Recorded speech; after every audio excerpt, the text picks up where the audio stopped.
তো লাইভি মিডিয়ার পক্ষ থেকে আপনাদেরকে শুভেচ্ছা অভিনন্দন। আপনারা দেখেন চলে আসছি কৃষকের খবর নিয়ে।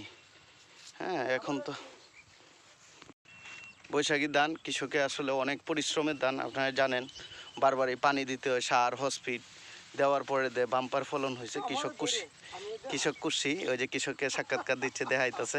এই যে দেখছেন নি কি হাসিটা কৃষকের। কৃষক এবার খুশি। প্রতি প্রতি গন্ডায় প্রায়, হ্যাঁ, আমাদের তো 35-এ একখানি, তো 35 মনেই হবে আশা করতেছে। বাম্পার ফলন হয়েছে, সবাই দোয়া করবেন সঠিকভাবে সুন্দরভাবে যেন নিতে পারে। 108 ধান। আর কঠিয়াদিরের কৃষি অফিসার হুমায়ুন স্যার, ওনার পরামর্শে এই দান করা হয়েছে এবং বাম্পার এবং সুন্দর হয়েছে। সবাই দোয়া করবেন।